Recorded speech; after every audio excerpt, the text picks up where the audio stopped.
CA हमारे साथ में जुड़ गए हैं, रघुवीर पूनिया। उनसे समझते हैं वित्त मंत्री की प्रेस कॉन्फ्रेंस के मायने आज क्या हैं और इससे कितना फायदा मिलेगा देश की अर्थव्यवस्था को। क्या जो कुछ किया गया है वो काफ़ी है या और किए जाने की ज़रूरत है? रघुवीर पूनिया, क्या रिएक्शन आपका? रघुवीर पूनिया, आप मुझे सुन पा रहे हैं? हाँ, आज पहली बार वित्त मंत्री निर्मला सीतारमण जी ने जो घोषणाएं की, वो घोषणाएं बहुत ही दिल खोलकर और हमारी जो micro, medium and small industries जो सबसे ज्यादा रोजगार देने वाली है जी, उसके लिए काफी बजटरी प्रावधान किए हैं। जिनके लोन नहीं चुकाने की वजह से खाते खराब, एनपीए हो गए हैं, उनको भी फंडिंग की जाएगी। जो एसएमएमई सेक्टर में नया इंडस्ट्री चालू करना चाहते हैं उनको भी नए फंड्स दिए जाएंगे।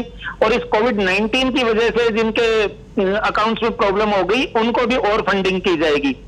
इसके अलावा जो टेंडरिंग की जाएगी उसमें से 200 करोड़ के कम के टेंडर होंगे। उनके अंदर जो मोदी जी ने कल कहा था कि हम लोकल को वोकल बनाएंगे, उसके तहत लोकल टेंडरिंग होगी और इससे मार्केट के अंदर काफी पैसा आएगा। जो टीडीएस कटता था उसको भी, जहां 2% टीडीएस कटता था उसकी जगह 1.5% कटेगा। 10 कटता था वहां 7.5% कटेगा।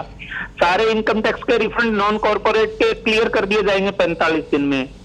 पब्लिक सेक्टर अंडरटेकिंग के जो भी कॉन्ट्रैक्टर वगैरह जिन्होंने काम किया है उनके सारे ड्यूज क्लियर कर दिए जाएंगे। इससे मार्केट में काफी लिक्विडिटी आएगी, डिमांड बढ़ेगी और हमारा एमएसएमई सेक्टर जो स्ट्रेस से गुजर रहा था उसको काफी रिलीफ मिलेगी और नए रोजगार जनरेट होंगे।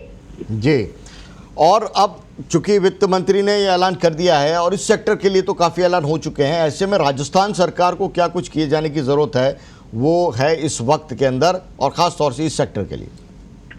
देखिए, राजस्थान सरकार को जो रियल एस्टेट इंडस्ट्री है जो सबसे ज्यादा एम्प्लॉयमेंट जनरेट करती है उसके लिए डायरेक्टली सेंट्रल गवर्नमेंट पैकेज देने की स्थिति में नहीं है। लेकिन निर्मला सीतारमण जी ने यह कहा कि हम स्टेट गवर्नमेंट्स को एडवाइस करेंगे कि वो रियल एस्टेट इंडस्ट्रीज के लिए भी पैकेज जारी करे। तो एक तो इमीडिएटली रियल एस्टेट इंडस्ट्रीज के लिए स्टेट गवर्नमेंट पैकेज जारी करे। दूसरा, जो राजस्थान की जो मेन इंडस्ट्री है वो माइनिंग और टूरिज्म इंडस्ट्री थी। जी, तो माइनिंग तो ठीक है, रिकवर हो जाएगी, लेकिन हमारी टूरिज्म इंडस्ट्री है उसके अंदर एयरलाइंस और होटल इससे कोविड-19 से सबसे ज्यादा इफेक्टेड होंगे। जी, जी। उसके लिए कोई इस तरह की पॉलिसी बनाई जाए जिससे जो टूरिस्ट इंडिया में आएगा, चाहे वो कम ही आए, वो राजस्थान में जरूर आए। और राजस्थान की इमेज इसमें काफी अच्छी है। कोरोना को जिस तरह से हैंडल किया गया है राजस्थान में हमारे चीफ मिनिस्टर ने, वो काबिले तारीफ है।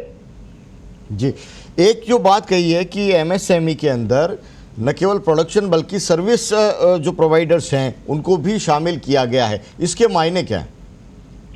इसमें क्या हो रहा था कि पहले कुछ सेक्टर थे जो रियल में तो एमएसएमई होते थे, लेकिन वो इन्वेस्टमेंट की लिमिट की वजह से कुछ वो बाहर हो जाते थे।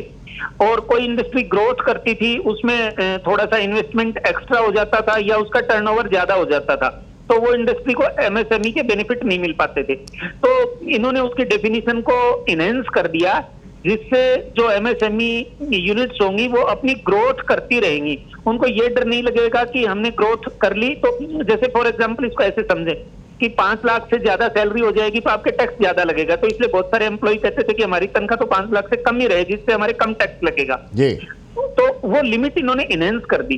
तो एमएसएमई अपनी ग्रोथ से नहीं घबराएगी अभी, क्योंकि उसके बेनिफिट कंटिन्यू रहेंगे। जी, जी, तो ये बेनिफिट मिलेगा उससे। जी, बहुत बहुत शुक्रिया। रघुवीर पूनिया हमारे साथ में जुड़े थे फोन लाइन पर।